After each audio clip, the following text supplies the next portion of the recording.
Just admit, this is bad for you. The only person I need is my running mate, Mike Pence. I love Mike Pence. I respect Pence. I'll always have Pence.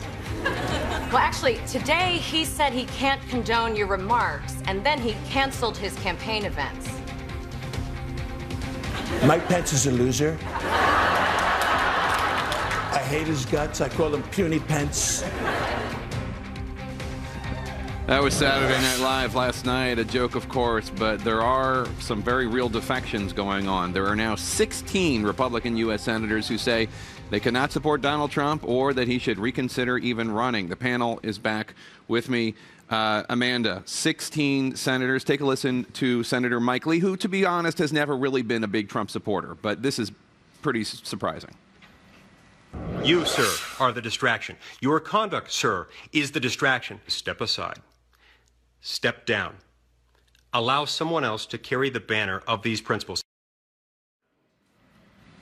Trump says, Amanda, that he will never quit. Is there anyone in this inner circle that could even broach a subject like that with him, do you think? I don't think so, because he likes to surround himself with the yes men. I mean, look at the people who are defending him today. Rudy Giuliani is the only one. Do you think he's actually saying you should consider dropping out? But I do want to talk about Mike Lee. You remember him from the floor at the convention, free the delegates, vote your conscience. He was fighting that fight, and it was an amazing thing. And there's been a lot of talk this election about beating back the rigged system, the rich and the powerful. The convention was rigged for Donald Trump by the party. Those people need to be held accountable. And those people aren't showing up on set today.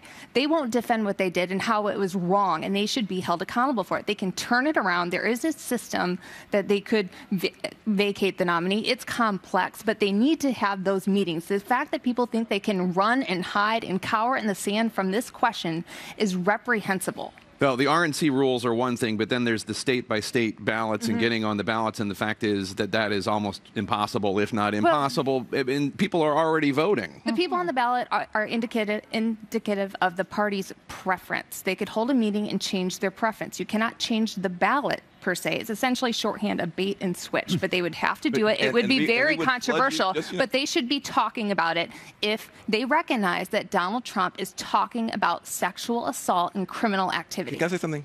What you just described is a full employment program for every election lawyer in the country. There would be a blizzard of lawsuits. Every single person who voted for Trump, Trump, who then had their vote switched against their will to Pence, everybody who got... So you're basically saying because your party nominated this person, the entire country has to be plunged into chaos. I think you should not be allowed to have a late-term abortion of your candidate. You are late in the term. You have to go ahead with this process. They should look at all options possible. Well, this is a crisis. I know the establishment's against him, I know the media is against him, but the folks like this that are out there, they are fed up. And if you did that, it would destroy the Republican Party. There are too many people that came out in primaries. There are too many people that engaged in the process that would feel like they were stripped of their voice. Whether you like him or not, he was the nominee, and he is the nominee, and he's going to be on the ballot, and it's down to two candidates, so who's going to be president, and you would absolutely send the Republican Party back 3 decades as to being ever able to get people to come out and engage in the process again. The party's made their bed, and now they have to lie in it. I'm sorry, Amanda, but it's true. Look, the people behind us are supporting Trump, and his steadfast supporters, I believe, will continue to support Donald Trump, but he needs more than his steadfast supporters. He needs Black people. He needs Hispanics. He needs women. And right now, there is no chance he can get these people. I think this election's lost for him. So, Amanda, let me ask you, do you think that these 16 Republican senators, except for the ones who were already against Donald Trump, like Mike Lee and a few others, do you think that they are now opposed to him because they are so horrified by these remarks, or do you think they think, oh my God, this is going to be a landslide for Clinton, and we need to try to mitigate the disaster so that we don't lose the House and Senate? A little bit of both, because they are political animals. But the thing that this video brought to light, you are forced, if you haven't asked yourself, constituents are going to ask you, was Donald Trump talking about sexual assault? Is that a crime? Will you enable that behavior? Because if you say, I'm going to support him, I'm going to endorse him, you are complicit.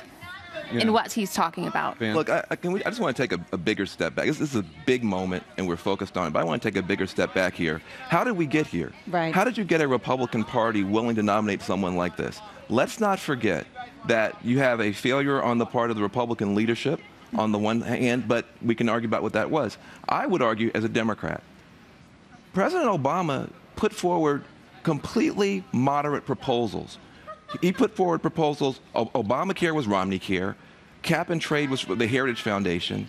The American Jobs Act was tax cuts for small businesses. These were things that Republicans found acceptable until he got there. We've had 8 years now of complete obstruction from the Republican leadership, all blaming President Obama when he was trying to do moderate things and calling that socialism. So you now create a situation where you've sown the seeds for extremism inside your own party, and now you're reaping those fruits. And Jake, it's not just the Republican Party, like Van says. It's the Democrat Party, too, because if Hillary hadn't stolen this, Bernie Sanders would be the nominee. And two folks that ran against the establishment that are absolutely fed up with the system.